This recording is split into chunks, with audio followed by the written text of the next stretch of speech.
What if I told you that every single day your emotions are hijacking your potential? Right now, as you listen to this, your brain is operating on autopilot, letting feelings drive decisions that could make or break your future. You get angry and send that message you'll regret. You feel nervous and avoid the conversation that could change your career. You get excited and make the investment that destroys your savings. You're not alone. 99% of people live as emotional slaves, reacting instead of responding. And it's costing them everything. But what if there was a different way? What if you could flip a switch in your brain and operate like the most successful people in the world? CEOs who stay calm under pressure. Negotiators who turn conflict into profit. Military strategists who make life or death decisions without breaking a sweat. These people aren't emotionless robots. They've simply learned to install what I call the logic engine, a mental system that converts emotional triggers into strategic advantages. Today you're going to learn how to build your own logic engine.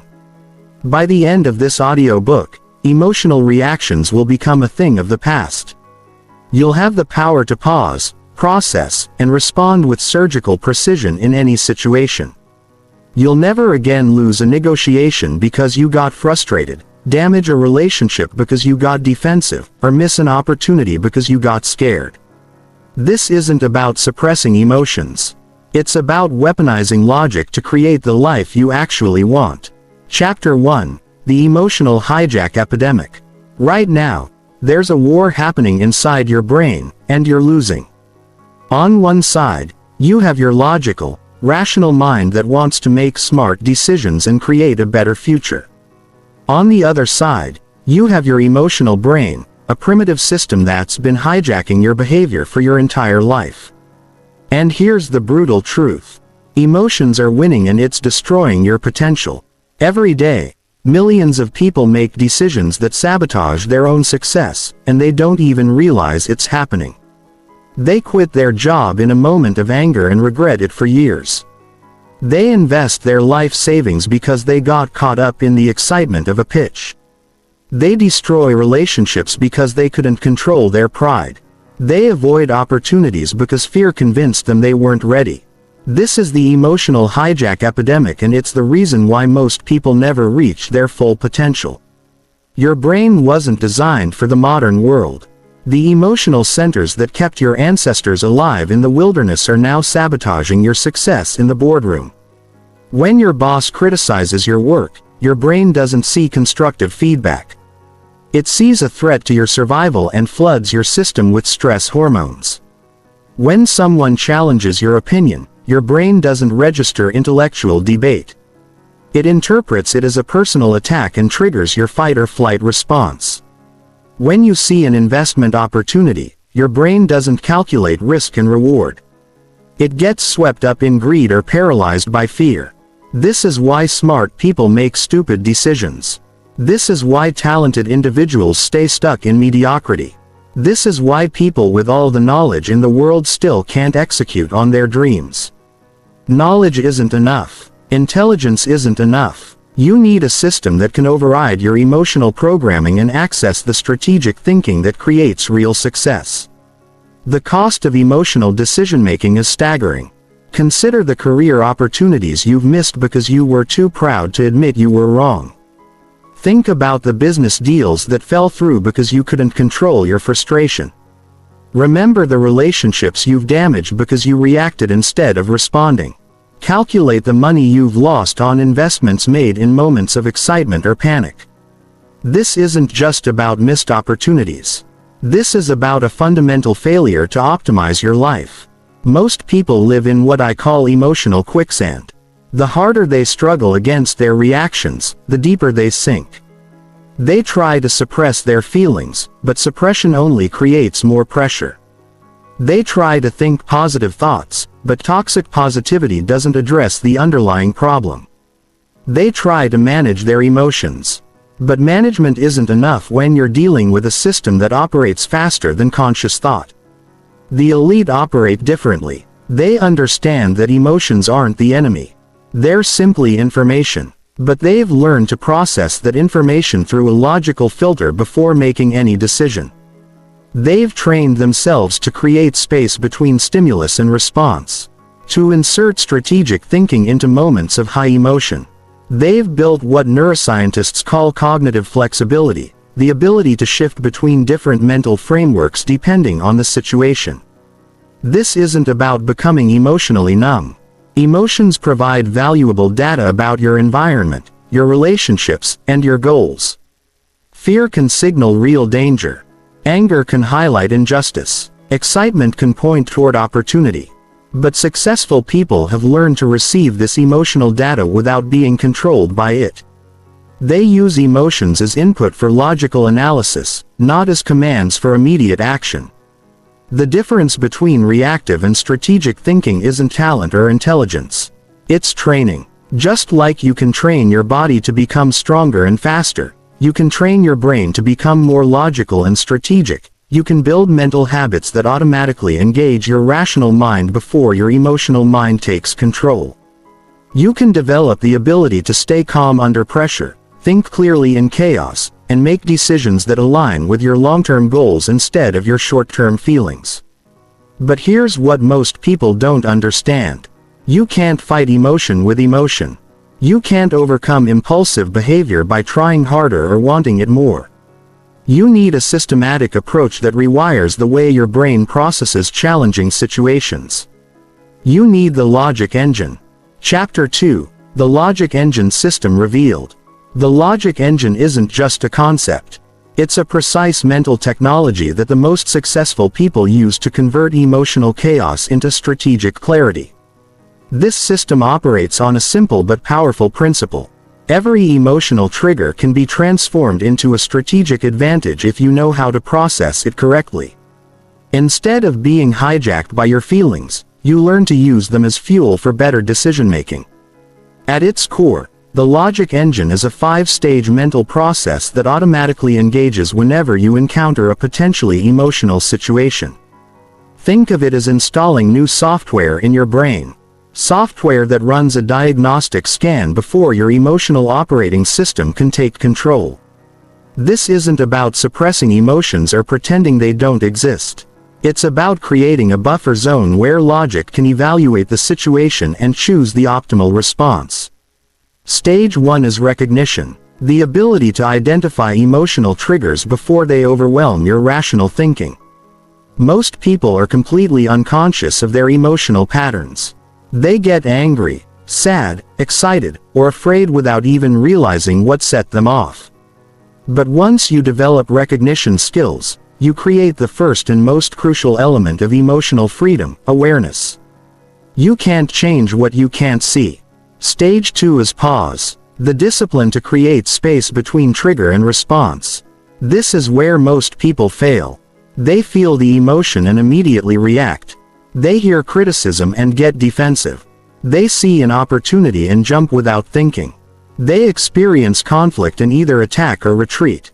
The pause stage teaches you to insert a conscious decision point into what was previously an unconscious process. Stage 3 is analysis, the systematic evaluation of what's really happening beneath the surface of the emotional trigger. Most emotions are based on incomplete information, past experiences, or irrational fears. The analysis stage teaches you to separate facts from feelings, to identify what's actually at stake, and to recognize the real opportunity hidden within every challenging situation. Stage 4 is strategy, the process of determining the optimal response based on logical evaluation rather than emotional impulse. This is where you shift from reactive to proactive thinking. Instead of asking, "How do I feel about this?" you ask, "What's the smartest move here?" Instead of being driven by immediate emotional needs, you're guided by long-term strategic goals. Stage 5 is execution, the ability to implement your strategic decision even when your emotions are pushing you in a different direction. This is where discipline meets strategy. You've identified the trigger, paused to think, analyzed the situation, and chosen the optimal response. Now, you must have the courage to act on logic instead of emotion, even when every fiber of your being wants to do something else. But here's what makes the logic engine truly powerful. It doesn't just help you manage emotions in the moment. Over time, it actually rewires your brain to default to strategic thinking. Neuroscience shows us that repeated mental patterns create stronger neural pathways. Every time you successfully use the logic engine, you're making it easier to access the next time.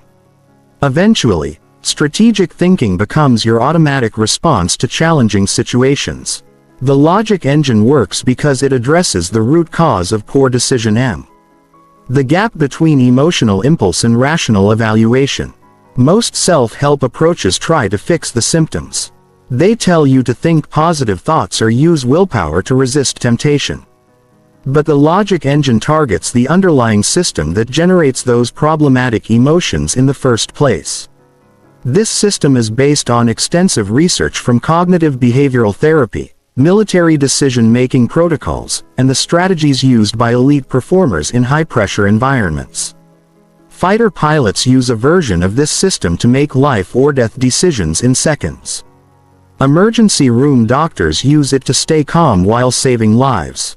Top negotiators use it to turn hostile situations into profitable agreements. CEOs use it to make billion-dollar decisions without being swayed by market emotions. The beauty of the logic engine is that it scales to any situation. Whether you're dealing with a difficult conversation with your spouse, a challenging negotiation at work, or a major life decision, the same 5-stage process applies. You recognize the emotional trigger, pause to create space, analyze what's really happening, determine the strategic response, and execute with discipline.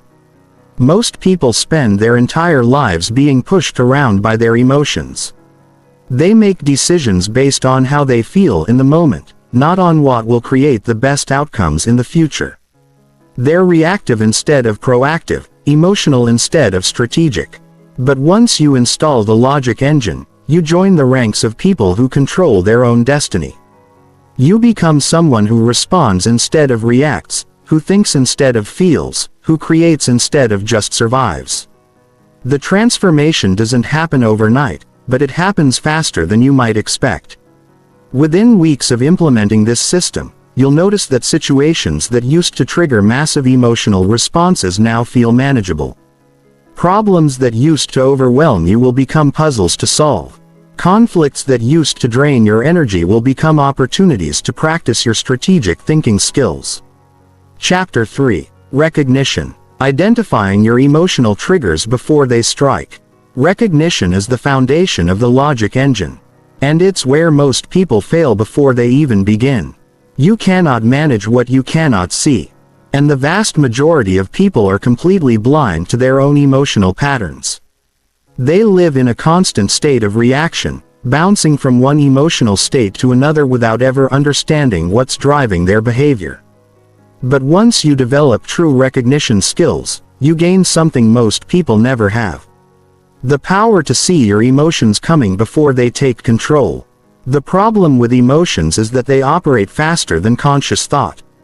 By the time you realize you're angry, defensive, or afraid, your brain has already released a cocktail of chemicals that influence your thinking and behavior.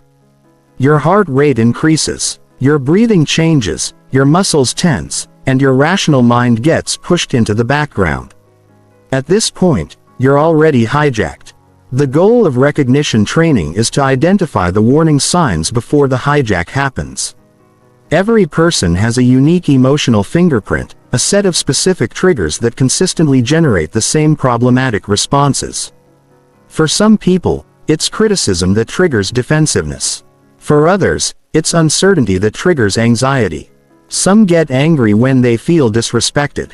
Others get overwhelmed when they feel pressured. Some are triggered by success, others by failure. The specific triggers don't matter as much as your ability to identify your personal patterns. The first step in developing recognition skills is to conduct what I call an emotional audit. For the next week, pay attention to every moment when you feel a strong emotional response. Don't try to change anything. Just observe. When do you get angry? What situations make you defensive? When do you feel anxious or overwhelmed? What triggers your excitement or fear? Keep a simple log. Trigger, emotion, Response, outcome. Most people are shocked by what they discover during their emotional audit. They realize they have the same arguments with their spouse about the same issues every month. They notice they get defensive whenever someone questions their expertise.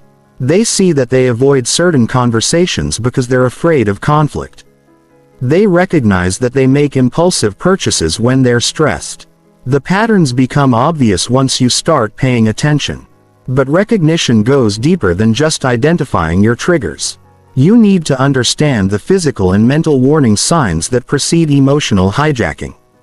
Your body always gives you signals before your emotions take control. Some people feel tension in their shoulders when they're getting stressed. Others notice their breathing becomes shallow when they're anxious. Some clench their jaw when they're frustrated. Others tap their feet when they're impatient. These physical signals are your early warning system. They're your brain's way of preparing your body for action before your conscious mind has even processed what's happening. By learning to recognize these subtle physical changes, you can identify emotional triggers before they reach the threshold where they overwhelm your rational thinking. Mental warning signs are equally important. Notice when your thinking becomes black and white, when you start catastrophizing about worst-case scenarios. When you become fixated on being right instead of finding solutions. Pay attention to when your internal dialogue becomes harsh or critical. When you start making assumptions about other people's motives. When you feel the urge to prove a point or defend your position. The most powerful recognition tool is what I call the trigger map. This is a comprehensive inventory of your emotional patterns that becomes more accurate and useful over time. Start by identifying your top 5 emotional triggers. For each trigger, note the typical situations where it occurs, the physical warning signs you experience, the mental patterns that emerge, and the actions you typically take when hijacked. For example, your trigger might be feeling micromanaged at work. The typical situations could be when your boss asks for frequent updates or questions your methods. The physical warning signs might be tension in your neck and a feeling of heat in your face. The mental patterns could be thoughts like "they don't trust me" or "I'm being treated like a child." The typical actions might be getting short with colleagues or working late to prove your dedication. Once you have this map, you can start to see your emotional patterns with crystal clarity. You'll begin to recognize the early stages of emotional triggers before they escalate into full hijacking. You'll notice the subtle shift in your body language before you get defensive. You'll catch the moment when your thinking starts to become rigid before you say something you'll regret. But recognition isn't just about identifying negative emotional triggers. You also need to recognize when you're making decisions based on positive emotions that might not serve your long-term interests. Excitement about a new opportunity might cause you to skip due diligence. Optimism about a relationship might make you ignore red flags. Confidence after a success might lead you to take unnecessary risks. The goal is to develop what psychologists call metacognition, the ability to think about your thinking. You want to become an observer of your own mental and emotional processes.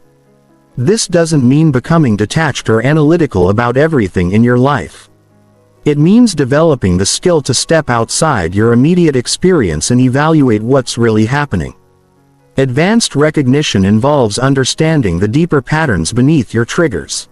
Often what appears to be triggered by external events is actually triggered by internal fears or unmet needs. Anger about being interrupted might really be about feeling unheard or unimportant. Anxiety about public speaking might be about fear of judgment or rejection. Frustration with inefficiency might be about need for control or predictability. The more accurately you can identify the root cause of your emotional triggers, the more effectively you can address them with strategic responses. Recognition is not about eliminating emotions or becoming immune to triggers. It's about developing the awareness and skills to see what's happening before you're swept away by it. It's about creating space between trigger and response where logic can operate. Chapter 4. Pause. Creating space between stimulus and response. The pause is where transformation happens. It's the critical moment between recognizing an emotional trigger and choosing your response.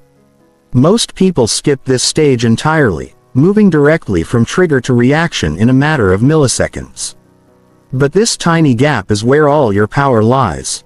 It's the difference between being controlled by your emotions and using them as information for better decision-making. Viktor Frankl, a Holocaust survivor and psychiatrist, wrote about this space. Between stimulus and response, there is a space. In that space is our power to choose our response. In our response lies our growth and our freedom. This isn't just philosophical wisdom. It's practical neuroscience. Every time you successfully pause, you're strengthening the neural pathways that support rational decision-making and weakening the pathways that support impulsive reactions. The challenge with pausing is that it goes against every instinct your brain has developed over millions of years of evolution. Your emotional brain is designed for immediate action. When it detects a threat, whether real or imagined, it wants to fight, flee, or freeze. Right now, it doesn't want to pause and think. It wants to react to keep you safe. But in the modern world, most of our triggers aren't life-threatening, and immediate reaction usually makes things worse, not better. The first technique for creating effective pauses is what I call the circuit breaker method. Just like an electrical circuit breaker prevents dangerous power surges by temporarily cutting the connection, you can install mental circuit breakers that automatically engage when you recognize emotional triggers. The simplest version is the classic advice to count to 10 before responding. But effective pausing requires more sophisticated techniques. Physical pausing involves using your body to interrupt the emotional momentum. When you feel triggered, take 3 deep breaths, focusing on making your exhale longer than your inhale. This activates your parasympathetic nervous system and creates a physiological shift from reaction mode to thinking mode. Some people find it helpful to excuse themselves to the bathroom or step outside for a moment. Others use subtle physical techniques like pressing their feet firmly into the ground or placing their hand on their heart. Mental pausing involves inserting conscious thought into what was previously an unconscious process. Instead of immediately forming opinions about what's happening, ask yourself questions. What am I feeling right now? What triggered this feeling? What assumptions am I making? What don't I know about this situation? These questions force your rational mind to engage before your emotional mind can take complete control. Verbal pausing involves buying time in conversations so you can think before you speak. Master negotiators use phrases like, "That's an interesting point. Let me think about that for a moment." Or, "Help me understand your perspective on this." Or, "Before I respond, can you clarify what you mean by?" These phrases serve a dual purpose. They give you time to engage your logic engine while demonstrating respect for the other person's input. But the most powerful pausing technique is what I call perspective shifting. Instead of experiencing the situation from inside your emotional reaction, mentally step outside the situation and observe it as if you were watching someone else. Ask yourself, if I were advising someone else in this exact situation, what would I tell them to do? This simple shift in perspective often provides instant clarity about the best course of action. The duration of your pause depends on the intensity of the trigger and the importance of the situation. For minor irritations, a 3-second pause might be sufficient. For major decisions or highly charged situations, you might need minutes, hours, or even days. There's no shame in saying, "I need some time to think about this," when facing important decisions. In fact, the ability to delay gratification and resist the pressure for immediate responses is one of the most reliable predictors of success in life. Advanced pausing involves what neuroscientists call cognitive reappraisal, the ability to consciously change your interpretation of events. Instead of automatically labeling situations as threatening, unfair, or overwhelming, you can pause and consider alternative interpretations. Maybe that critical feedback is actually an opportunity to improve. Maybe that unexpected challenge is a chance to demonstrate your capabilities. Maybe that rejection is a redirection towards something better. The goal isn't to become slow or indecisive. The goal is to become thoughtful and strategic. Some situations do require quick decisions. But most of the important decisions in life benefit from at least a moment of strategic thinking. The executives who build successful companies are not the ones who react fastest to market changes. They're the ones who pause long enough to understand what's really happening and then respond with carefully considered strategies. One of the most common obstacles to effective pausing is social pressure. Other people expect immediate responses. They want you to answer their questions, make decisions, or react to their provocations right away. But you always have more time than you think. You can say, "Let me get back to you on that." You can say, "I want to give this the consideration it deserves." You can say, "I need a moment to process this information." Pausing also requires overcoming your own internal pressure for immediate action. Part of you will resist pausing because it feels passive or weak. Your emotional brain will generate thoughts like you need to respond right now or you'll lose credibility, or if you don't act immediately, you'll miss this opportunity. These thoughts are almost always wrong. In most situations, thoughtful responses are more effective than immediate reactions. The more you practice pausing, the more natural it becomes. Eventually, you develop what I call strategic reflexes, automatic habits that engage your thinking brain before your emotional brain can take control. You start to pause without thinking about pausing. You automatically create space for logic to operate. You become someone who responds thoughtfully instead of reacting impulsively. Chapter 5. Analysis. Separating facts from feelings to see what's really happening. Analysis is where your logic engine transforms from a simple emotional management tool into a sophisticated strategic thinking system. Once you've recognized your triggers and created space to think, you need to systematically evaluate what's actually happening beneath the surface of your emotional reactions. This is where most people make critical errors because they mistake their feelings for facts and their interpretations for reality. Your emotional brain is not designed to give you accurate information about complex situations. It's designed to keep you alive by making fast decisions based on incomplete information. When your ancestor heard rustling in the bushes, their emotional brain didn't pause to analyze whether it was a predator or just the wind. It triggered immediate action to get to safety. This system kept humans alive for millions of years, but it's terrible at helping you navigate modern challenges like workplace politics, relationship conflicts. The first step in effective analysis is learning to distinguish between facts and interpretations. Facts are observable, measurable, verifiable pieces of information. Your boss said, "I need to see you in my office at 3:00 p.m." That's a fact. Your interpretation might be, "I'm in trouble," or "I'm getting fired," or "they want to promote me." But those interpretations aren't facts. They're stories your brain creates to make sense of limited information. Most emotional triggers are based on interpretations, not facts. Someone doesn't return your text message immediately and you interpret this as rejection or disrespect. A colleague questions your idea in a meeting and you interpret this as an attack on your competence. Your partner seems distant and you interpret this as a sign that the relationship is failing. But these interpretations might be completely wrong. The fact versus story analysis is a systematic way to separate what you know from what you assume. When you feel triggered, write down exactly what happened using only factual, observable information. Then write down the story your brain is telling you about what those facts mean. Finally, consider alternative stories that could explain the same facts. For example, if your boss seems short with you during a meeting, the facts might be, "My boss spoke to me in brief sentences, maintained limited eye contact, and ended our conversation quickly." Your story might be, "My boss is unhappy with my performance and is considering firing me." Alternative stories could include, "My boss is stressed about a deadline," "My boss just received difficult news," "My boss is focused on preparing for another meeting," or "My boss is dealing with personal issues." The goal isn't to convince yourself that negative interpretations are always wrong. Sometimes your initial interpretation is accurate. The goal is to avoid making important decisions based on assumptions that might be incorrect.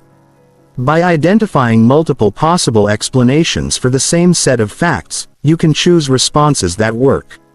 Regardless of which interpretation turns out to be true, advanced analysis involves understanding the deeper psychological dynamics that drive both your reactions and other people's behavior.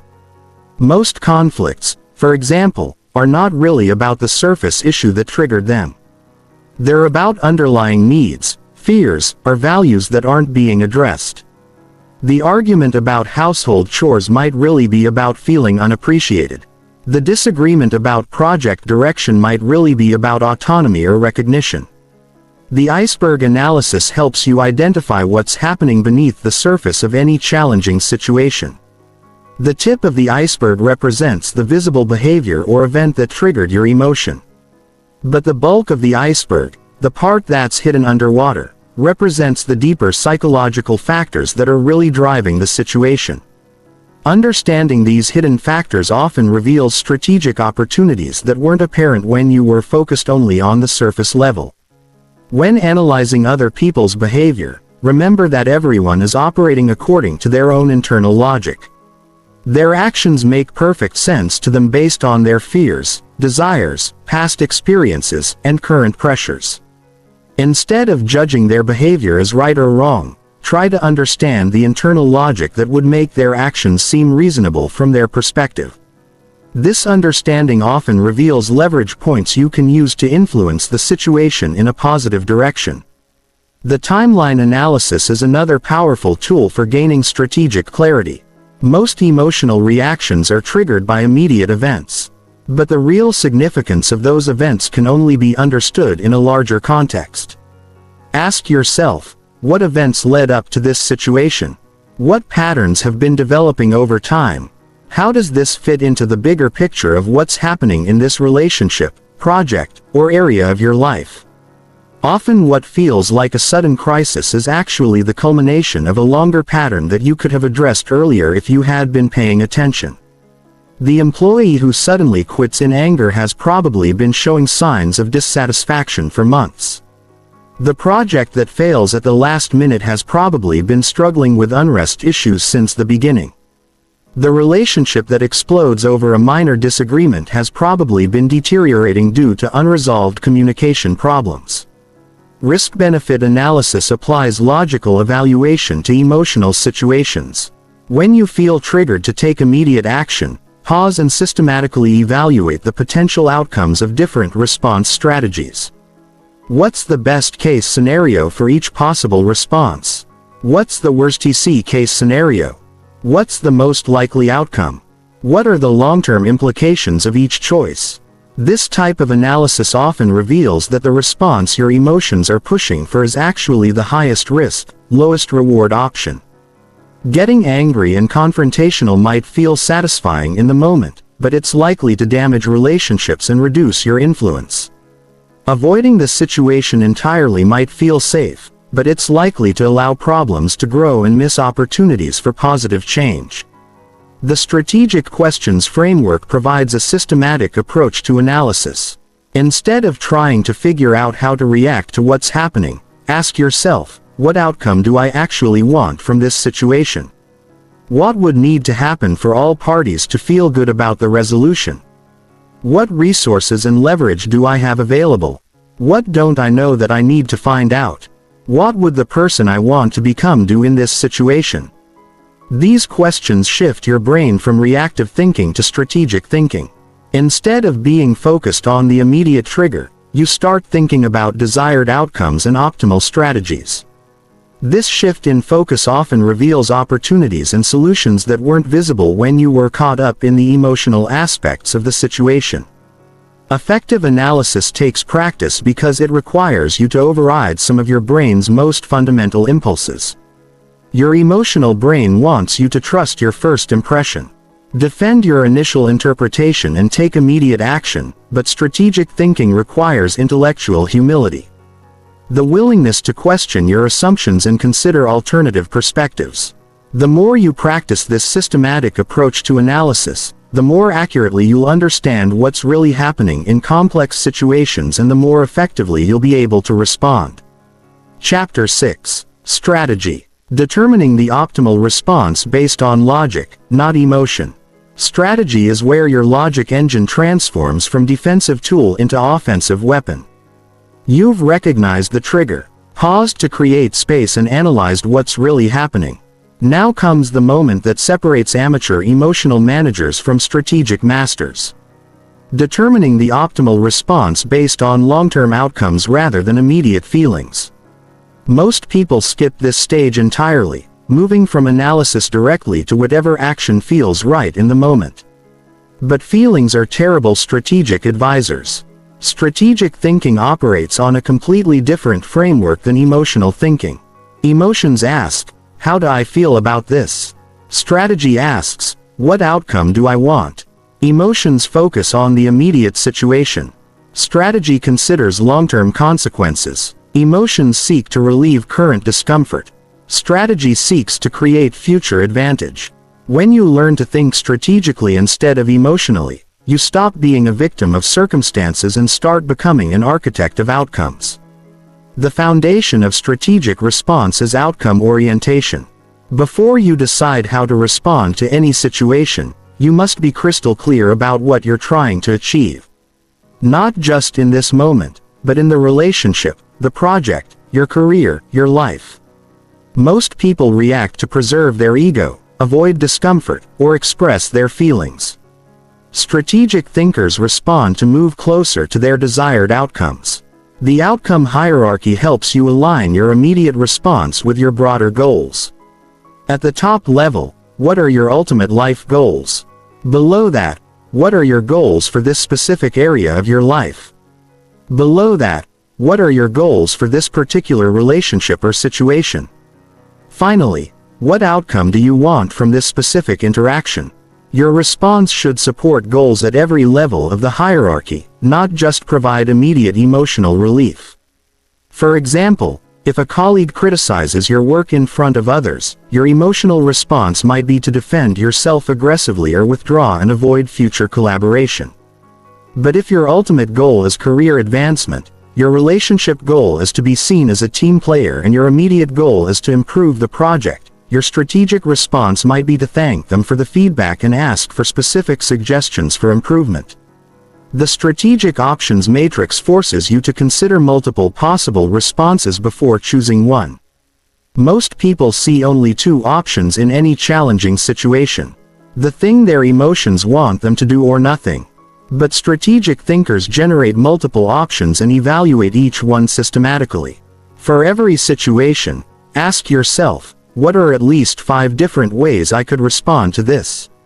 What are the likely consequences of each option?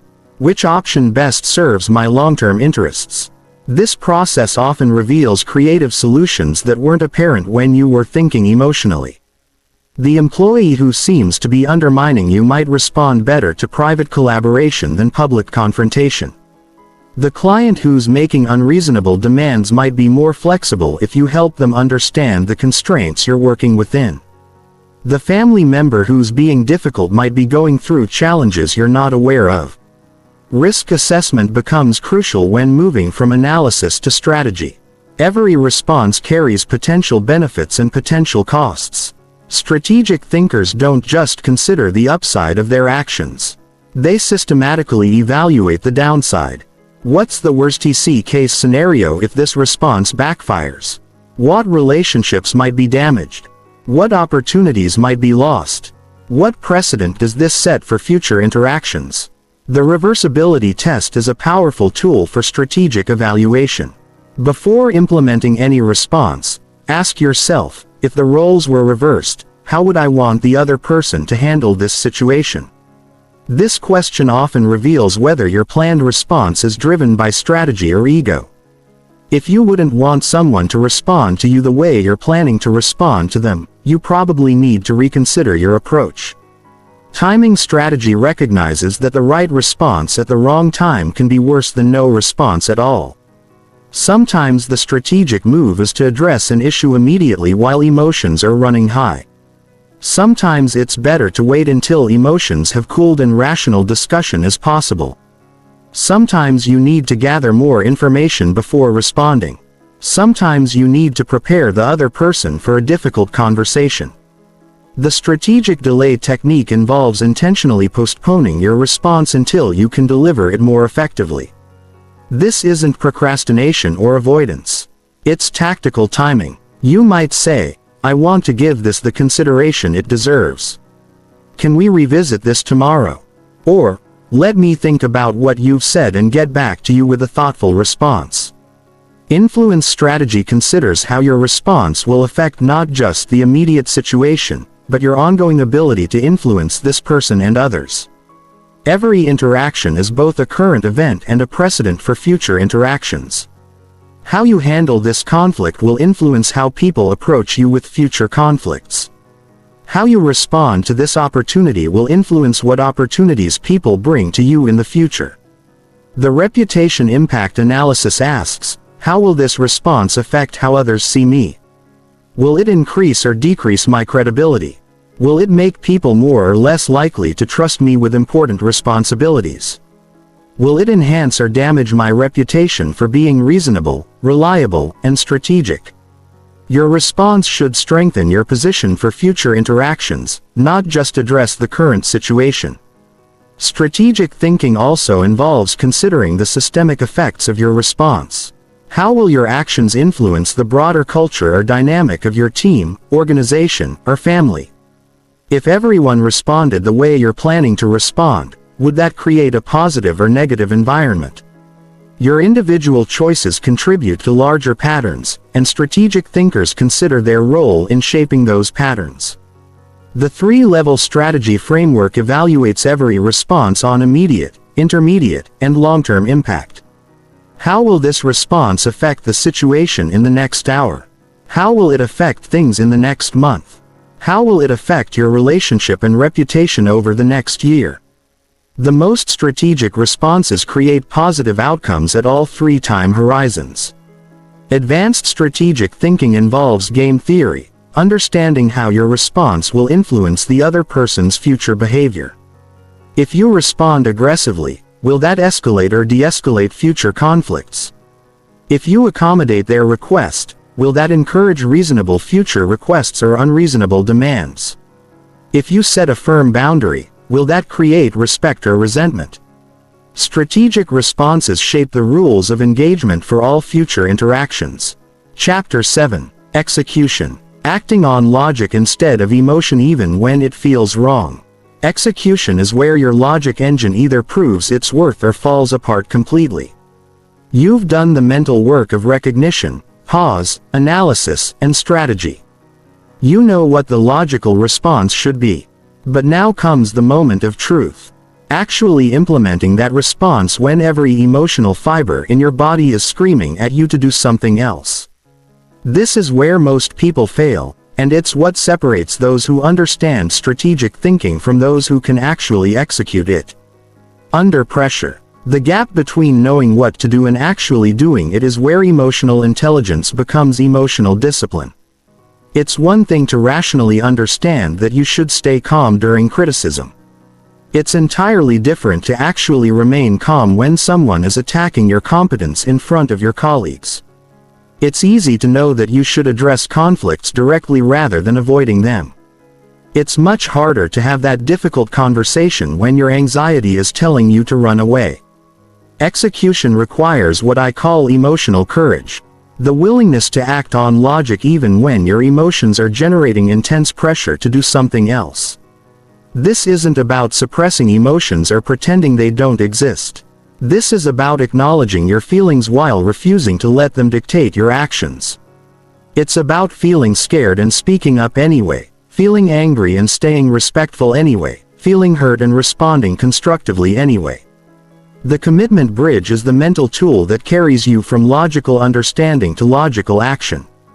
Before you enter any situation where you're likely to be emotionally triggered, you make a specific commitment to yourself about how you will respond. Not how you hope to respond or how you think you should respond, but how you will respond regardless of what emotions arise. For example, Before going into a performance review where you expect criticism, you commit to listening actively, asking clarifying questions, and thanking your supervisor for specific feedback, regardless of how defensive you feel. Before having a difficult conversation with your spouse, you commit to using I statements, staying focused on solutions, and avoiding bringing up past grievances, regardless of how frustrated you become. The key is making these commitments when you're in a calm, rational state, not in the heat of the emotional moment. When your emotions are activated, your rational mind becomes less accessible.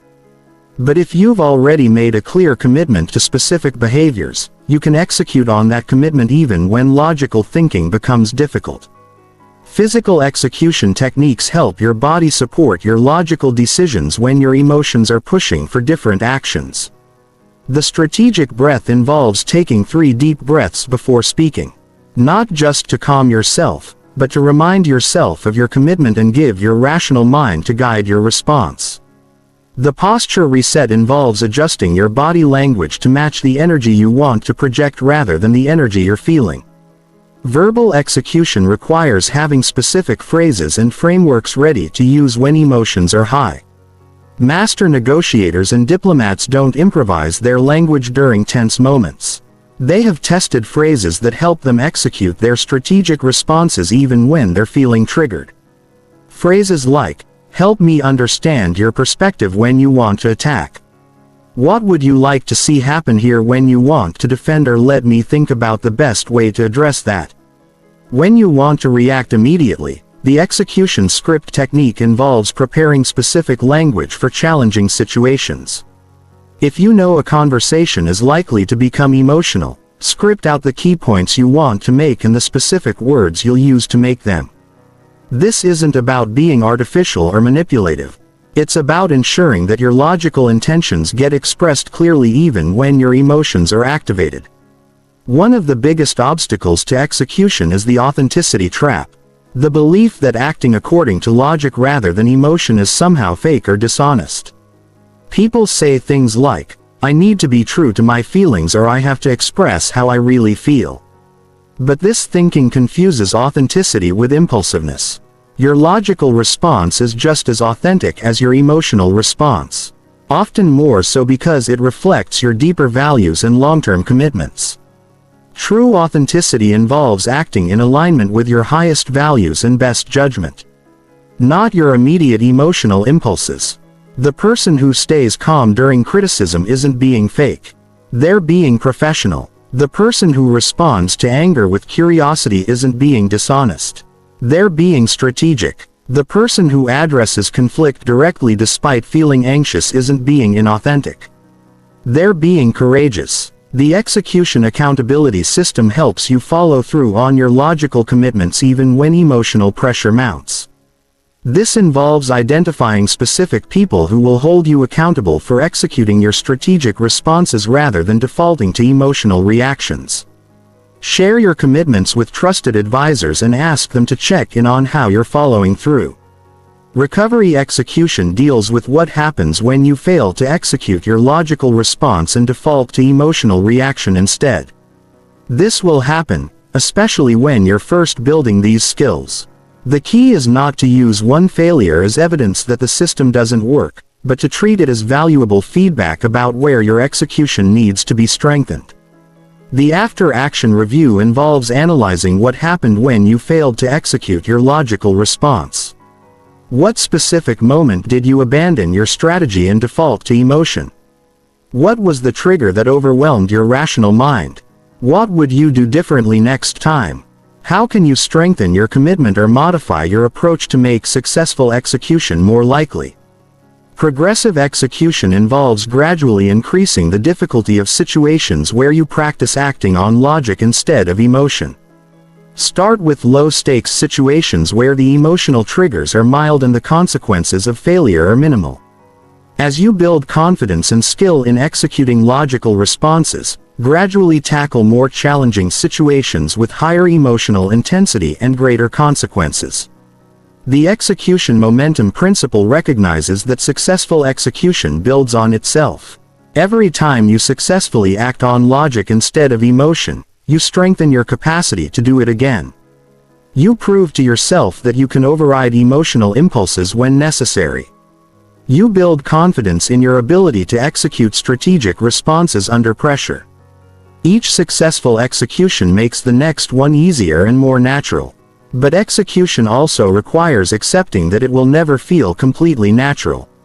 There will always be a part of you that wants to react emotionally rather than respond strategically.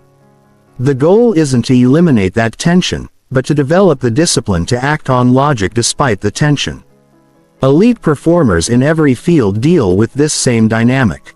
The gap between what feels natural and what produces results.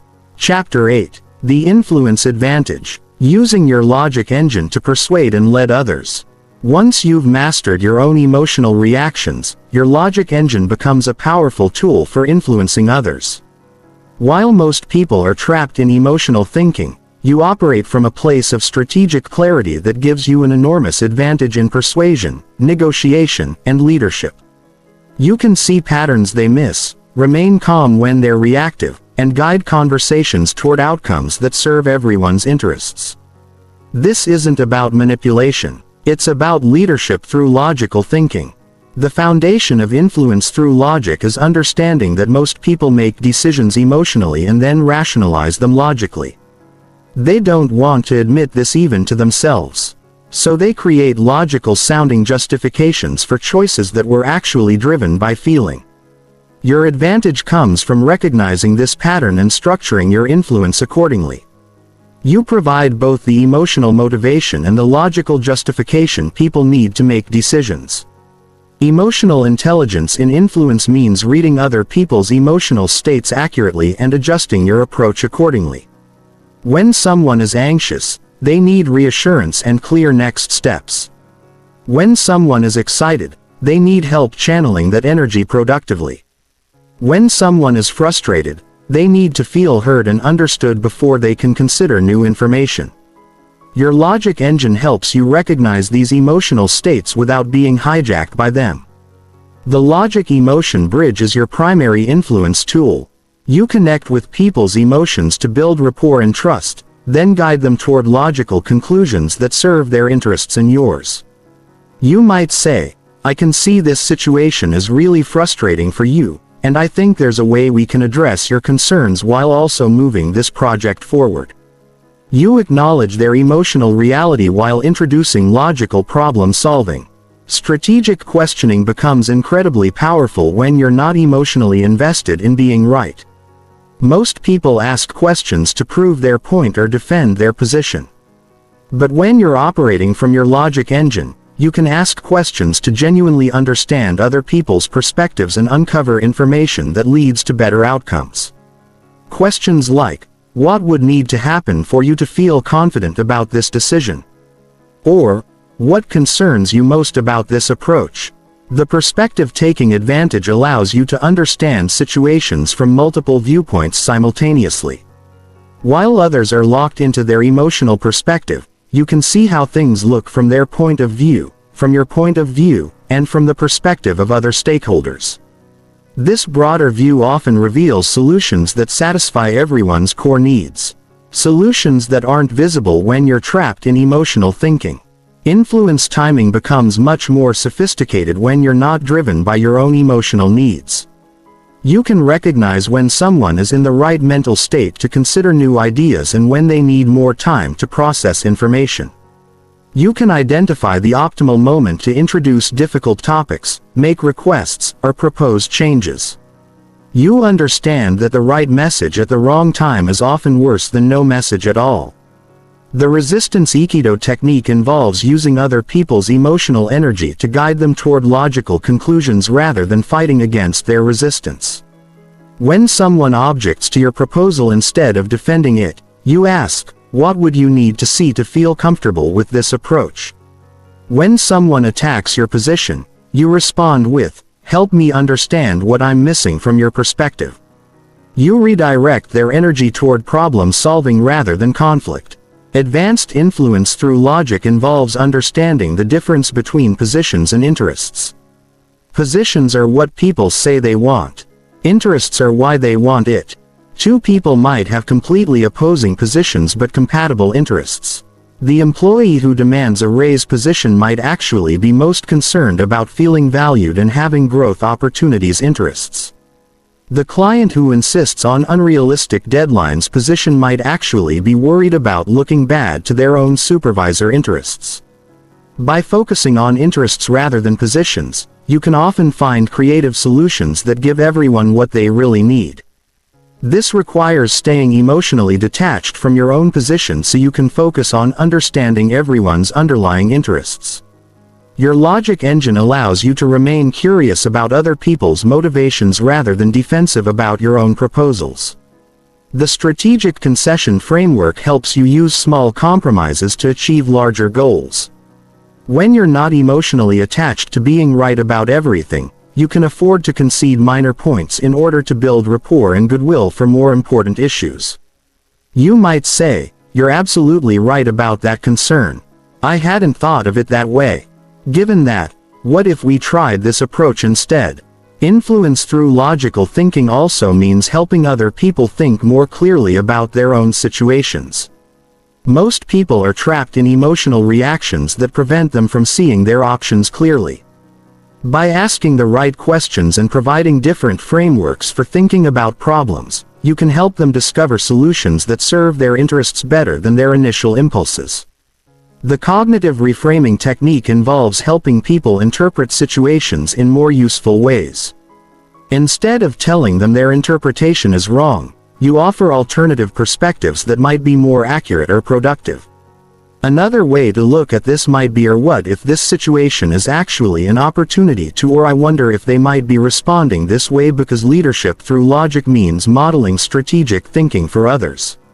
When everyone else is getting swept up in drama or crisis, you remain calm and focused on solutions. When others are making decisions based on fear or excitement, you ask questions that help them consider long-term consequences. When conflicts arise, you guide people toward understanding each other's perspectives rather than defending their positions. The teaching through questions approach helps others develop their own logical thinking skills rather than just telling them what to do. Instead of giving advice, you ask questions that help them analyze their situation more thoroughly. What outcome are you hoping for here? What are your main options? What are the likely consequences of each option? What information do you need to make this decision? Influence ethicality becomes crucial when you have the advantage of logical thinking over emotional reactions. Your goal should be to create outcomes that serve everyone's legitimate interests, not just to get what you want. The best influence comes from helping people make decisions that they'll be happy with in the long term, even if those decisions require short-term sacrifice or discomfort.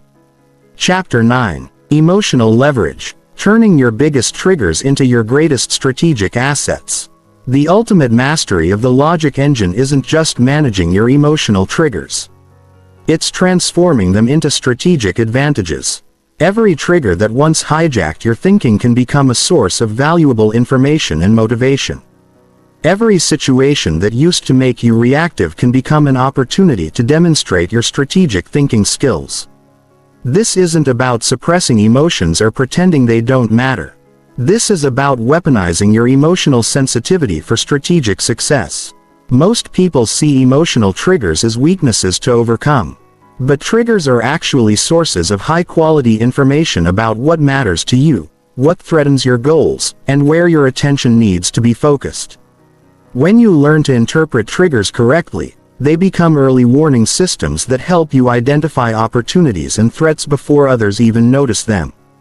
The trigger-to-signal conversion process begins with understanding what your specific triggers are really telling you. Anger often signals that something you value is being threatened or that an injustice needs to be addressed. Anxiety often signals that you need more information or better preparation before moving forward.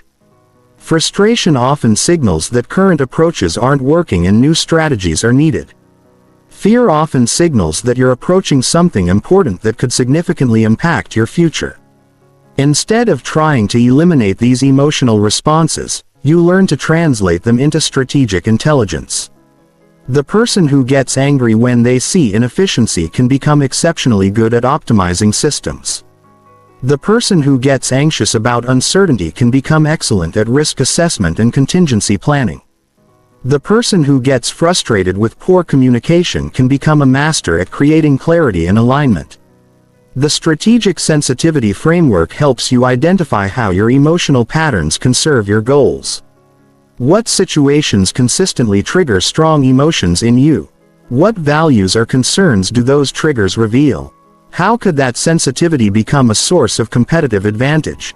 How could you leverage that emotional intelligence to create better outcomes for yourself and others? For example, if you're consistently triggered by being excluded from important conversations, that sensitivity can help you become exceptionally skilled at building inclusive environments and ensuring all stakeholders are properly engaged. If you're triggered by unclear expectations, you can become a master at creating clarity and setting proper expectations in every situation you influence. Emotional fuel conversion involves using the energy from your triggers to power productive action instead of destructive reactions. Anger can fuel determination and persistence when channeled strategically. Anxiety can fuel thorough preparation and attention to detail. Frustration can fuel innovation and creative problem solving. Fear can fuel careful analysis and strategic thinking. The key is learning to feel the emotional energy without being controlled by it. You can be angry and strategic simultaneously. You can be anxious and proactive at the same time. You can be frustrated and constructive in the same moment. You can be afraid and courageous together. The emotion provides the energy. The logic engine provides the direction. Trigger prediction becomes a powerful planning tool once you understand your patterns. If you know that certain types of situations consistently trigger specific emotions, you can prepare strategic responses in advance. You can enter challenging situations with clear commitments about how you'll respond when your emotions are activated. You can use your emotional patterns as a guide for where you need to be most prepared. The emotional Aikido technique involves using other people's emotional energy to create better outcomes rather than being triggered by their reactions. When someone gets angry at you, instead of getting defensive, you can use their emotional intensity as information about what they really care about. When someone gets anxious, you can use that as a signal to provide more reassurance and clarity. When someone gets excited, you can use that energy to build momentum toward shared goals. This requires developing immunity to other people's emotional states while remaining sensitive to the information those states provide. You don't catch their anxiety, but you recognize it and respond strategically to it. You don't get pulled into their anger, but you understand what's driving it and address the underlying concerns. Advanced emotional leverage involves using your triggers as feedback mechanisms for your strategic thinking. If you find yourself getting emotionally activated, that's often a sign that you need to step back and analyze the situation more thoroughly. If you're feeling defensive, that might indicate you're more attached to being right than to finding the best solution. If you're feeling overwhelmed, that might signal you need to break a complex problem into smaller, manageable pieces. The trigger as teacher mindset treats every emotional activation as an opportunity to learn something valuable about yourself, the situation, or other people involved. Instead of judging yourself for having emotional reactions, you become curious about what those reactions are trying to tell you. Instead of fighting against your triggers, you use them as sources of strategic intelligence. Emotional pattern recognition helps you identify systemic issues that need to be addressed. If you're consistently triggered by the same type of situation across different contexts, that's often a sign of a deeper pattern that needs attention. If multiple people are having similar emotional reactions to the same circumstances, that's valuable information about what's not working in that environment. This level of emotional intelligence allows you to become a problem solver rather than just a problem reactor. You can identify issues before they escalate into crisis. You can address root causes rather than just symptoms. You can create environments where people's emotional needs are met proactively rather than reactively. The emotional leadership advantage comes from your ability to help others transform their triggers into strategic assets as well. You can help team members understand what their emotional reactions are telling them. You can guide people toward using their emotional energy productively rather than destructively. You can create cultures where emotional intelligence is valued and developed rather than suppressed or ignored. Chapter 10. Building unshakable mental discipline, making strategic thinking your default response. The final stage of logic engine mastery is making strategic thinking so automatic that you no longer have to consciously choose between emotional reaction and logical response. This isn't about becoming an emotionless robot. This is about developing such strong mental discipline that your default response to any challenging situation is to engage your strategic thinking before your emotional reactions can take control. This level of mental discipline is what separates true masters from people who sometimes remember to think strategically. Mental discipline isn't about willpower or forcing yourself to behave differently through sheer determination. Those approaches fail because they require constant conscious effort, and conscious effort gets depleted throughout the day. True mental discipline comes from building automatic habits that engage your logic engine without requiring conscious decision-making. You want strategic thinking to become as automatic as breathing.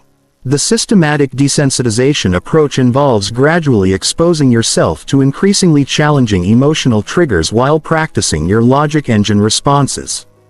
Start with low-intensity situations where you can easily maintain strategic thinking. As you build confidence and skill, progressively tackle more emotionally challenging situations.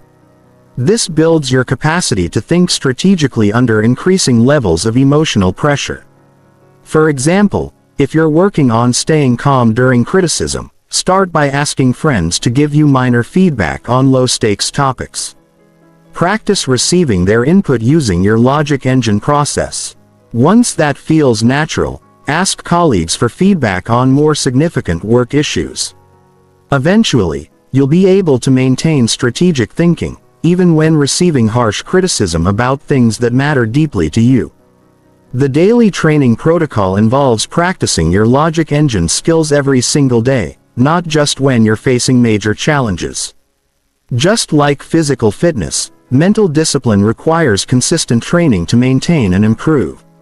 This means looking for opportunities throughout each day to practice recognition, pause, analysis, strategy, and execution in small situations.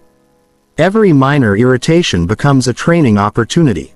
The slow internet connection, the long line at the store, the colleague who's running late for a meeting. Instead of defaulting to automatic frustration, you practice engaging your logic engine.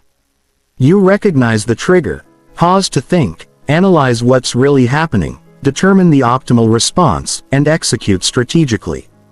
These small victories build the mental habits that serve you in much larger challenges.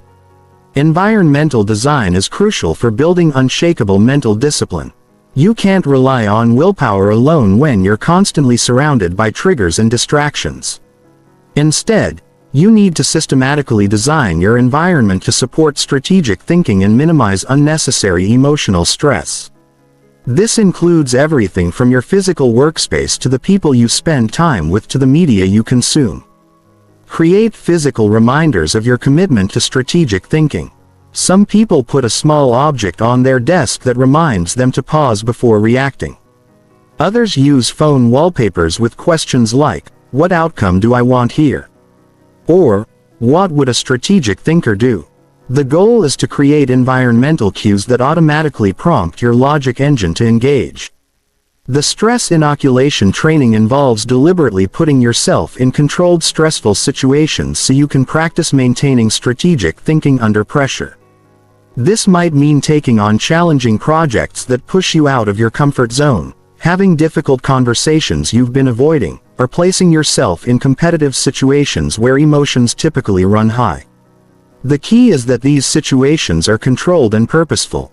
You're not seeking stress for its own sake, but using it as a training ground for developing unshakable mental discipline. Each time you successfully maintain strategic thinking under stress, you build confidence in your ability to do it when it really matters.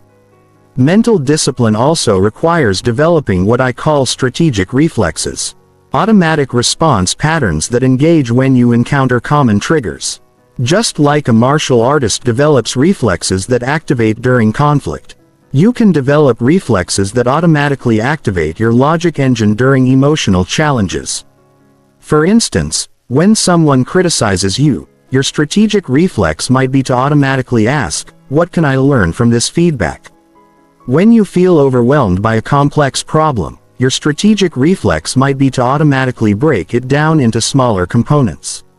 When you feel angry about a situation, your strategic reflex might be to automatically ask, "What outcome do I want here? And what's the best way to achieve it?" The compound effect principle recognizes that small improvements in mental discipline compound over time into dramatic increases in your strategic thinking capabilities. Each time you choose strategic response over emotional reaction, you're not just handling that situation better. You're building mental pathways that make strategic thinking easier in the future. This is why consistency matters more than perfection. It's better to apply your logic engine imperfectly every day than to apply it perfectly once a week. The goal is to make strategic thinking so habitual that it becomes your natural response to challenging situations. Recovery protocols are essential for maintaining mental discipline over the long term. You will occasionally fail to engage your logic engine and default to emotional reactions instead. The key is not to use these failures as evidence that the system doesn't work, but to treat them as valuable learning opportunities that help you refine your approach. The after-failure analysis involves examining what led to the breakdown in your mental discipline. Were you tired, stressed, or dealing with too many challenges simultaneously? Did you encounter a trigger you hadn't prepared for? Did you skip part of your daily training protocol? Understanding the conditions that lead to failure helps you strengthen your systems and prevent similar breakdowns in the future. Advanced mental discipline involves developing what I call metastrategic awareness. The ability to monitor your own strategic thinking processes and adjust them in real time. You become aware not just of your emotional triggers, but of when your strategic thinking is becoming less effective. You notice when you're starting to rationalize emotional decisions instead of making truly logical choices. This level of self-awareness allows you to catch mental discipline breakdowns before they become complete failures. You recognize when your logic engine is starting to malfunction and take corrective action. You might need more sleep, less stress, better preparation, or simply a reminder to slow down and think more carefully. The ultimate goal of building unshakable mental discipline is to reach a state where strategic thinking becomes effortless. You no longer have to fight against emotional impulses because logical analysis has become your automatic first response. You no longer have to force yourself to pause and think because pausing has become natural. You no longer have to remember to consider long-term consequences because strategic thinking has become your default mental operating system. At this level, you join the ranks of people who seem to naturally handle any challenge with calm confidence. People start asking you how you stay so composed under pressure, how you always know what to say in difficult situations, how you make such consistently good decisions. The answer isn't that you're naturally gifted or emotionally detached. The answer is that you've built unshakable mental discipline that makes strategic thinking your automatic response to any situation. Chapter 11. Real-world logic engine applications. Mastering high-stakes situations. The true test of your logic engine isn't how well it works during calm moments of reflection, but how effectively you can deploy it during the most challenging high-pressure situations of your life.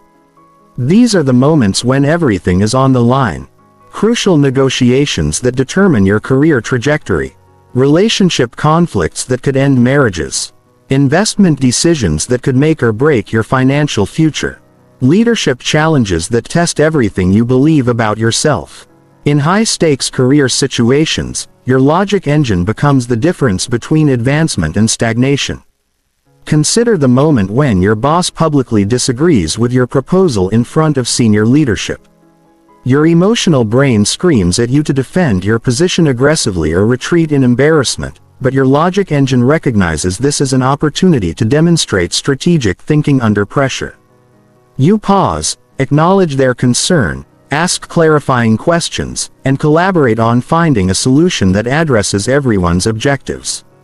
Instead of damaging your reputation, you enhance it by showing that you can handle criticism professionally and focus on outcomes rather than ego. The negotiation advantage becomes overwhelming when you're operating from strategic logic while others are trapped in emotional reactions. Most people negotiate from positions of fear, greed, or pride. They get attached to specific outcomes and lose sight of their underlying interests. They take disagreements personally and waste energy on being right instead of finding solutions. But when you're running your logic engine, you can see opportunities they miss. Remain calm when they're reactive and guide conversations toward mutually beneficial outcomes in salary negotiations. While others get nervous and accept the first offer or get aggressive and damage relationships, you can systematically analyze what both parties actually need. You research market rates, understand the company's constraints, identify your unique value proposition, and present solutions that serve everyone's interests. You don't just ask for more money. You demonstrate why investing in you creates value that exceeds the cost. Relationship mastery through strategic thinking transforms how you handle the most emotionally charged situations in personal life. When your partner is angry about something that seems trivial to you, your emotional brain wants to dismiss their feelings or defend your actions. But your logic engine recognizes that their reaction contains valuable information about unmet needs or deeper relationship dynamics. Instead of fighting about the surface issue, you use strategic questioning to understand what's really happening and address the underlying concerns. The conflict resolution advantage comes from your ability to stay focused on solutions while others get trapped in blame and defensiveness. You can acknowledge emotions without being controlled by them. Separate people from problems and guide conversations toward outcomes that strengthen relationships rather than damage them. You become someone others turn to when they need help navigating difficult situations because they know you can think clearly when emotions are running high. Investment and financial decision-making becomes dramatically more effective when you're not swayed by fear and greed. While others make emotional decisions based on market panic or excitement about hot trends, you can systematically analyze risk and reward. Consider long-term implications and make decisions based on logic rather than emotion. You don't buy high because you're caught up in excitement or sell low because you're paralyzed by fear. The entrepreneurial advantage is massive when you can think strategically about business challenges instead of being overwhelmed by the emotional roller coaster of starting and running a company. Every entrepreneur faces moments when everything seems to be falling apart. When customers are unhappy, when cash flow is tight, when competitors are gaining ground. Your logic engine helps you separate real problems from temporary setbacks. Identify the highest leverage actions to take and maintain strategic focus when others are panicking or giving up. Leadership under pressure becomes your defining characteristic when you've mastered strategic thinking. During organizational crisis, while others are caught up in drama and finger-pointing, you can assess what's really happening, identify root causes, develop solutions, and guide your team toward productive action. You become the calm in the storm, the person others look to for direction when everything feels chaotic. Public speaking and presentation mastery flows naturally from logic engine development. Instead of being paralyzed by anxiety about how others might judge you, you can focus on delivering value to your audience. Instead of getting defensive when people ask challenging questions, you can use those questions as opportunities to demonstrate your expertise and build credibility. Your strategic thinking helps you adapt your message in real time based on audience reactions and guide conversations toward your desired outcomes. Crisis management becomes one of your core competencies because you can think clearly. When others are overwhelmed by stress and uncertainty, whether it's a family emergency, a work crisis, or a personal setback, you can quickly assess the situation, identify what needs to happen immediately, and create action plans that address both short-term urgency and long-term implications. The social dynamics advantage appears in every group situation. While others get caught up in politics, personality conflicts, and power struggles, you can see the underlying dynamics that drive group behavior. You can identify who the real decision makers are, understand what motivates different stakeholders, and position yourself as someone who brings solutions rather than problems. Advanced logic engine application involves recognizing that different situations require different strategic approaches. High-trust relationships allow for more direct communication and collaborative problem-solving. Low-trust situations require more careful positioning and incremental trust building. High-stakes decisions demand more thorough analysis and risk assessment. Routine decisions can be streamlined without sacrificing strategic thinking. The compound effect of consistently applying your logic engine in high-stakes situations creates exponential improvements in every area of your life. Each successful application builds your reputation as someone who can be trusted with important responsibilities. People start bringing you their most challenging problems because they know you can think clearly under pressure. Opportunities find you because you've demonstrated the judgment and strategic thinking that create value for others. Chapter 12. The Unshakable Mind. Operating at peak performance under maximum pressure. Peak performance under pressure is where logic engine mastery separates the truly elite from everyone else. Anyone can think strategically when they're comfortable and relaxed. The real test comes when everything is on the line, when failure has serious consequences, when time is short, and when everyone around you is losing their composure. This is where unshakable minds are revealed. And it's where your years of logic engine training pay the greatest dividends. Pressure creates a specific type of mental distortion that destroys most people's ability to think clearly. Time compression makes everything feel urgent, even decisions that could benefit from more consideration. Stakes amplification makes small mistakes feel like catastrophic failures. Social pressure makes you more concerned about how others perceive your actions than about choosing the optimal strategy. Information overload makes it difficult to distinguish important signals from meaningless noise. The Elite Performance Protocol is designed specifically for these maximum pressure situations. It's a streamlined version of your logic engine that can operate even when your cognitive resources are being taxed to their limits. Under extreme pressure, you don't have time for lengthy analysis or complex strategy development. You need rapid recognition, instant pause, essential analysis, immediate strategy, and decisive execution. Rapid recognition under pressure requires developing what I call threat opportunity radar. The ability to instantly categorize situations based on their true significance rather than their emotional intensity. Not every urgent situation is actually important.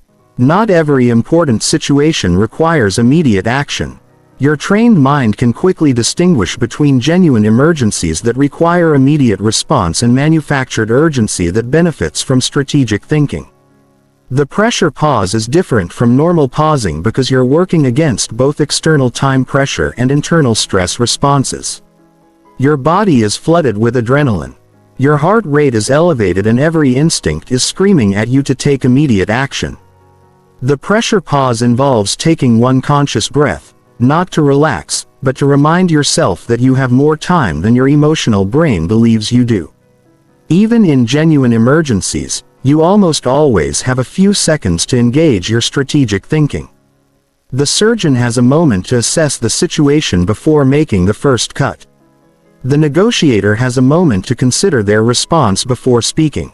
The leader has a moment to think before issuing orders. These moments are where unshakable minds prove their worth. Essential analysis under pressure means cutting through complexity to identify the 2 or 3 factors that will determine success or failure. You don't have time to analyze every variable, but you do have time to identify what really matters. What's the worst-case scenario if this goes wrong? What's the minimum viable success? What's the highest leverage action I can take right now?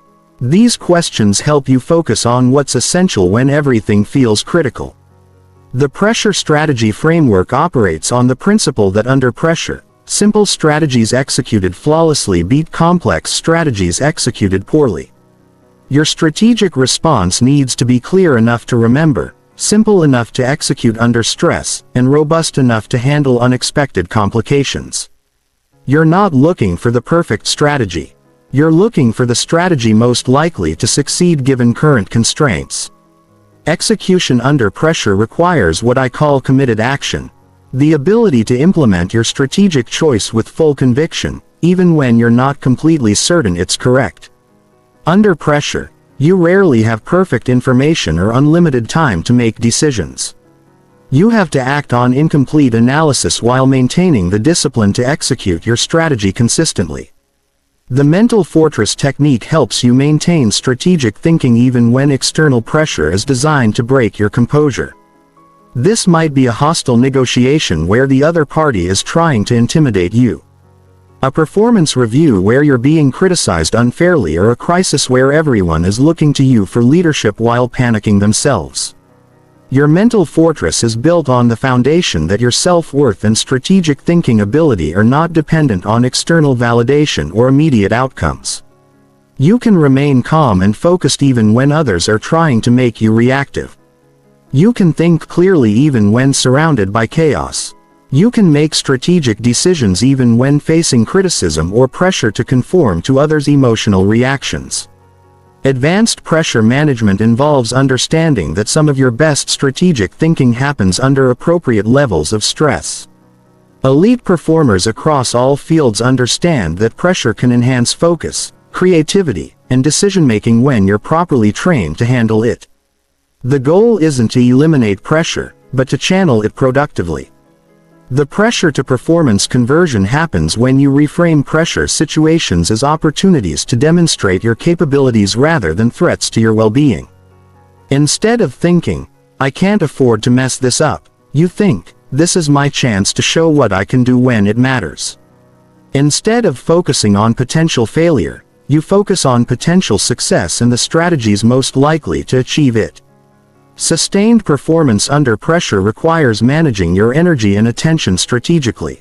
You can't maintain maximum intensity indefinitely without burning out or making mistakes due to fatigue. Elite performers develop rhythms that allow them to peak when it matters most while recovering when possible. The recovery in motion technique allows you to restore your mental clarity even while continuing to operate in high-pressure environments. This might involve taking strategic breaks to reassess your approach, delegating responsibilities that don't require your unique capabilities, or temporarily stepping back from reactive decision-making to engage in more systematic planning. Pressure leadership becomes your defining characteristic when you can help others think clearly during challenging situations. While everyone else is getting swept up in crisis mode, you can model strategic thinking, ask the right questions, and guide group decision-making toward productive outcomes. You become the person others rely on when stakes are high because you can think clearly when clear thinking is most needed. The ultimate pressure test is when multiple high-stakes situations converge simultaneously. Your career is facing major challenges. Your relationship is strained. Your health requires attention. And your financial situation needs careful management. This is where unshakable minds prove their worth by applying strategic thinking across multiple domains without being overwhelmed by the cumulative pressure. Chapter 13. Building Logic Engine Systems. Creating environments that support strategic thinking. Individual mastery of the logic engine is powerful, but systemic mastery creates exponential advantages. When you build systems, cultures, and environments that support strategic thinking, you multiply your impact far beyond what you could achieve through personal discipline alone. This is how you transform not just your own decision but the decision-making of everyone around you. This is how you create lasting change that extends beyond your direct involvement. Environmental design for strategic thinking starts with the recognition that your physical and social environment profoundly influences your mental state and decision-making quality. Chaotic environments promote reactive thinking. Calm, organized environments support reflective analysis. Environments filled with urgent distractions make strategic thinking difficult. Environments that protect focused time make deep thinking possible. The strategic thinking space involves creating physical environments that support your logic engine process. This might be a specific location where you go to analyze important decisions, a setup that minimizes distractions during strategic planning, or visual reminders that prompt you to engage your strategic thinking process before making decisions. But environmental design goes beyond physical space to include information, diet, and social influences. Strategic thinkers carefully curate the information they consume, focusing on sources that provide deep analysis rather than emotional reactions. They limit exposure to media that promotes fear, outrage, or other emotions that interfere with clear thinking. They seek out content that models strategic thinking and provides frameworks for better decision-making.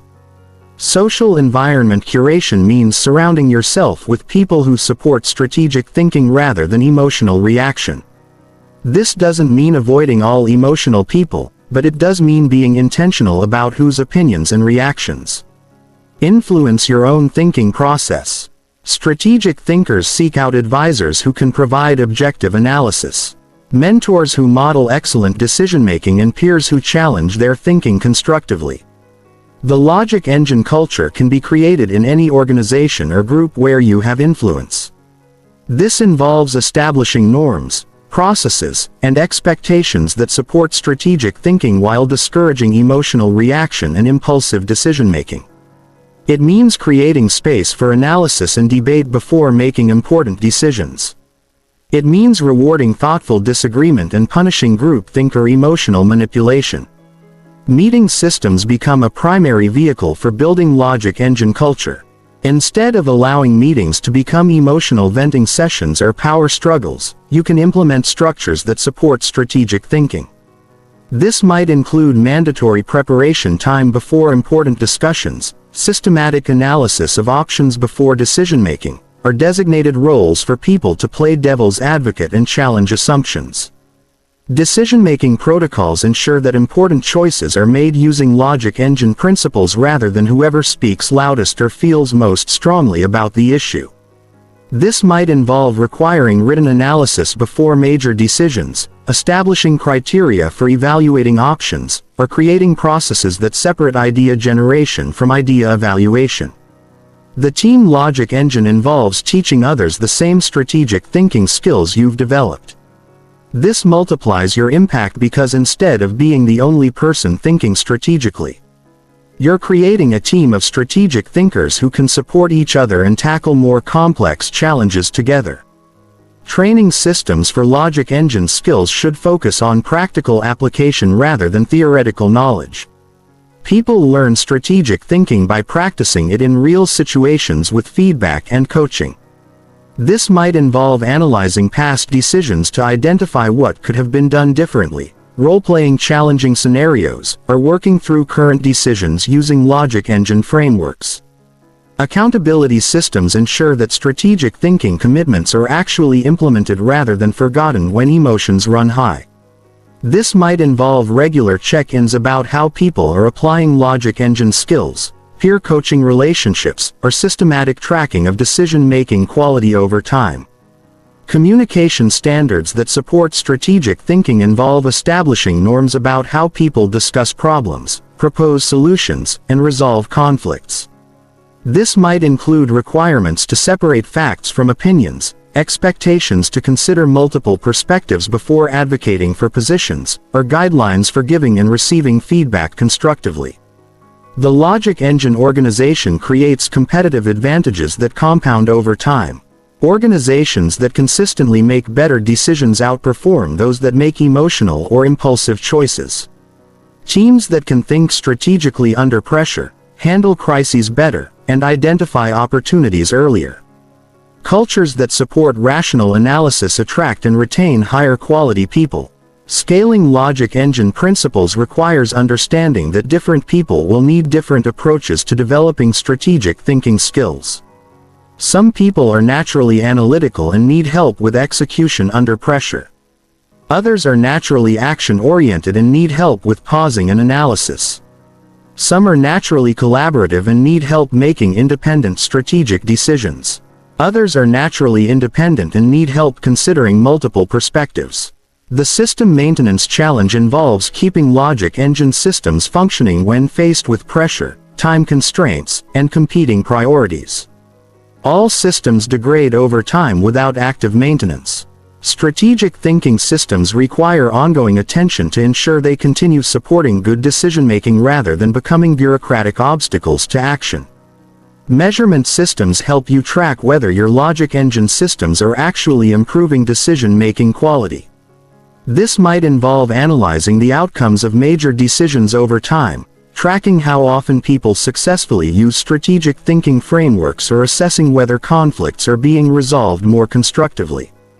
The legacy logic engine is built when you create systems and cultures that continue promoting strategic thinking even when you're not directly involved.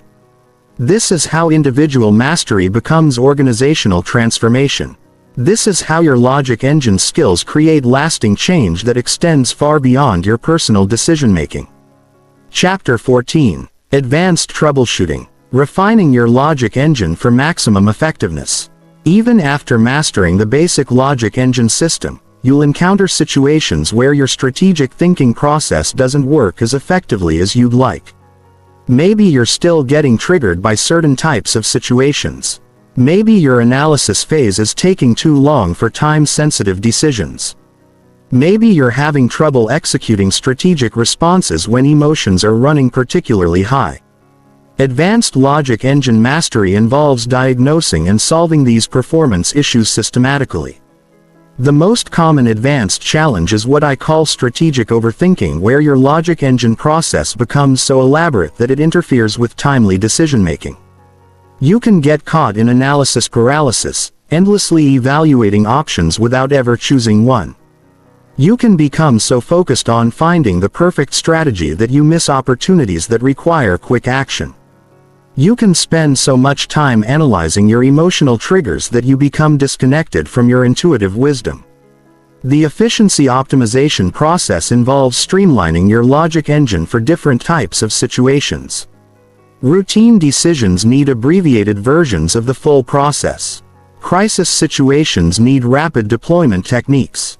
Complex strategic decisions need more thorough analysis. Personal relationship issues might need more emphasis on emotional intelligence. Professional situations might need more emphasis on political considerations. Calibrating your logic engine means adjusting the intensity and duration of each phase based on the importance and complexity of the situation. A decision about what to have for lunch might require only seconds of recognition and strategy. A decision about changing careers might require days of analysis and multiple rounds of strategy development. The key is matching your mental effort to the significance of the decision. The emotional bypass problem occurs when you become so good at analyzing situations logically that you start ignoring valuable emotional information. Emotions provide important data about your values, relationships, and environmental conditions. The goal isn't to eliminate emotional input, but to process it through your logic engine rather than being controlled by it. Recalibrating emotional sensitivity involves learning when to trust your emotional reactions and when to be skeptical of them. Emotions about people's trustworthiness, for example, are often accurate because they're based on subtle behavioral cues you're processing unconsciously. Emotions about investment opportunities, on the other hand, are often unreliable because they're influenced by marketing and social pressure rather than fundamental analysis. The context-switching challenge involves adapting your logic engine for very different types of situations. The strategic thinking approach that works well in professional negotiations might not be optimal for intimate family conversations. The analysis process that serves you well in business decisions might be too impersonal for creative projects. Advanced mastery involves developing situation-specific variations of your core logic engine. Relationship-specific calibration recognizes that different people and different types of relationships require different strategic approaches. High-trust relationships allow for more direct communication and collaborative problem-solving. Low-trust relationships require more careful positioning and defensive strategies. New relationships need more emphasis on building rapport and understanding. Established relationships can handle more challenging conversations and honest feedback. The perfectionism trap occurs when you become so committed to strategic thinking that you judge yourself harshly for any emotional reactions or suboptimal decisions. This perfectionism can actually interfere with your logic engine effectiveness because it creates additional emotional pressure around decision. The goal is progress, not perfection. Even masters occasionally make emotional decisions, and the key is learning from those experiences without self-judgment. Recovery protocols for logic engine failures involve systematic analysis of what went wrong and how to prevent similar failures in the future. Did you skip a phase of the process? Were you too tired or stressed to think clearly? Did you encounter a trigger you hadn't prepared for? Was the situation more complex than your initial analysis suggested? Understanding failure patterns helps you strengthen your system. The social pressure override addresses situations where your logic engine is working correctly, but social pressure is making it difficult to execute your strategic choices. Maybe your analysis clearly shows that you should decline a request, but everyone expects you to say yes. Maybe your strategic assessment suggests you should address a conflict directly, but the culture discourages confrontation. Advanced logic engine mastery involves developing the courage to act on your strategic analysis, even when it goes against social expectations or immediate pressure. This doesn't mean being inflexible or ignoring social dynamics.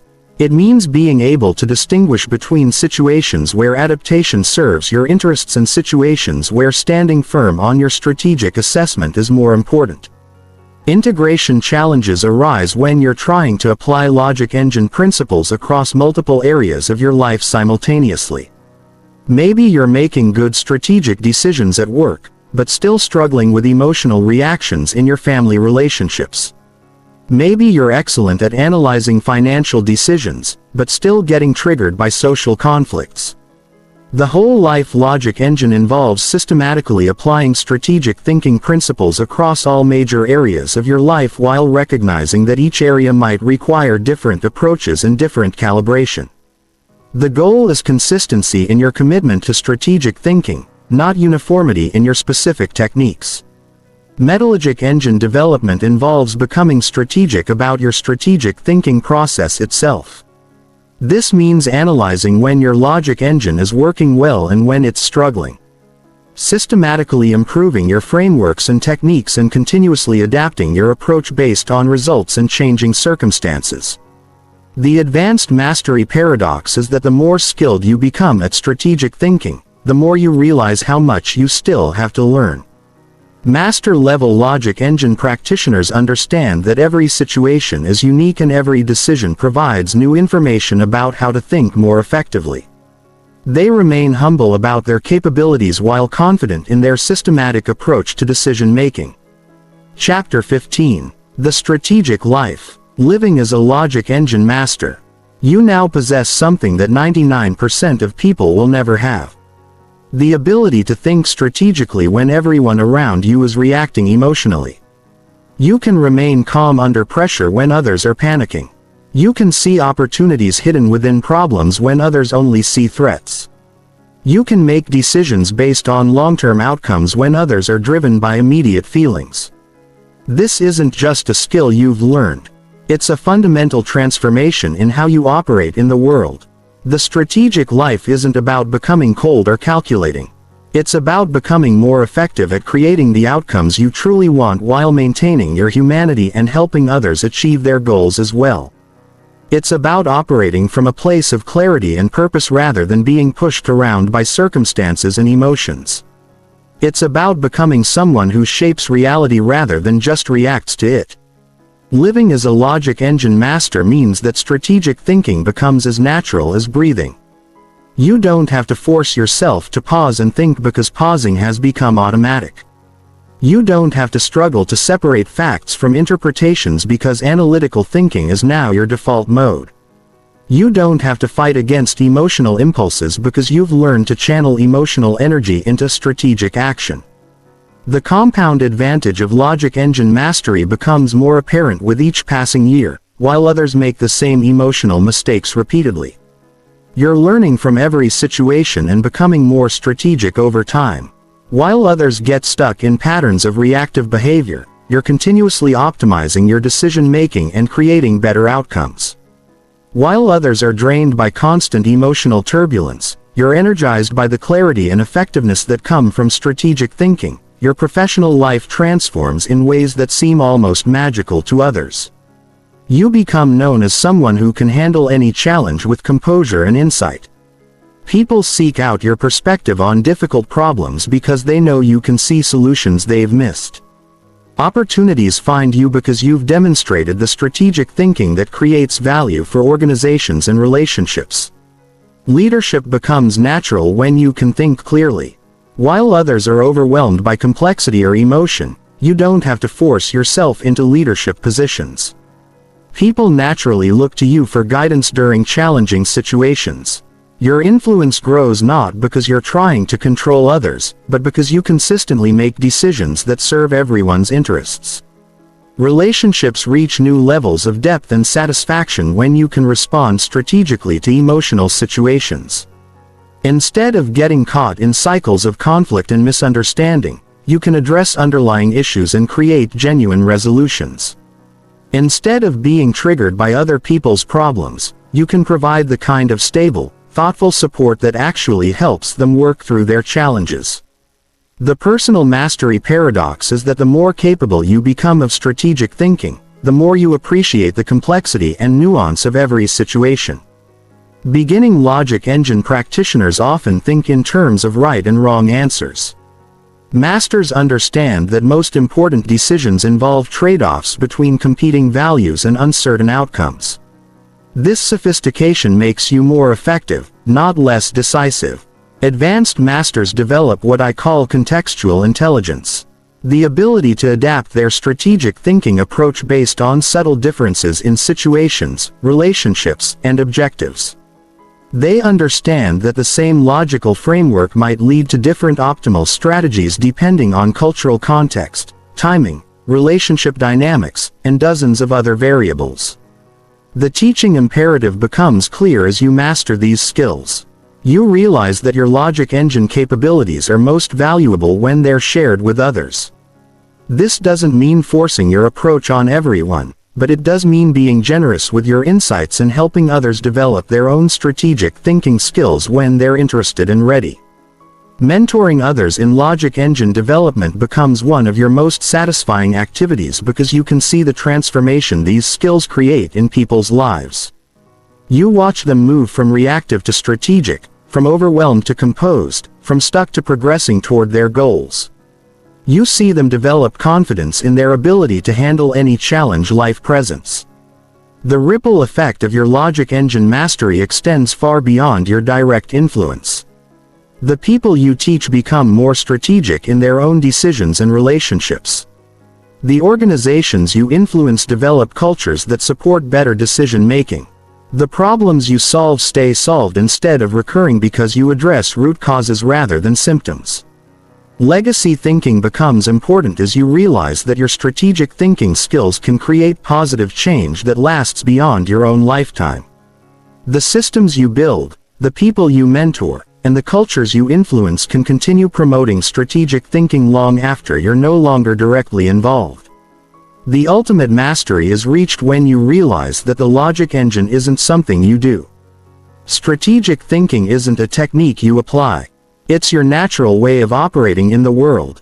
You don't have to remember to think logically because logical thinking has become your automatic response to any situation. At this level, you join the ranks of people throughout history who have shaped the world through strategic thinking rather than emotional reaction. You become someone who creates solutions instead of just responding to problems. You become someone who builds rather than just survives. You become someone who leads by example, showing others what's possible when human intelligence is applied strategically rather than randomly. The journey from emotional slave to logic engine master is one of the most important transformations you can make in your lifetime. It affects every decision you make, every relationship you build, and every challenge you face. It determines whether you live as a victim of circumstances or as an architect of your own destiny. You now have the tools, frameworks, and understanding necessary to make this transformation complete. The logic engine you've learned isn't just a mental model. It's a practical system for creating the life you actually want. Every time you choose strategic response over emotional reaction, you're building the mental habits that will serve you for the rest of your life. The world needs more people who can think strategically under pressure, who can remain calm in chaos, who can find solutions where others see only problems. You now have the capability to be one of those people. The question isn't whether you can master the logic engine. It's whether you will commit to using it consistently until strategic thinking becomes your natural way of being. Your transformation from emotional reactor to strategic thinker isn't just about improving your own life, though it will certainly do that. It's about becoming someone who can contribute to solving the complex challenges facing humanity. It's about joining the ranks of people who make the world better. Through clear thinking, wise decisions, and strategic action, the logic engine is now yours. Use it wisely, teach it generously, and watch as strategic thinking transforms not just your life but the lives of everyone whose path intersects with yours.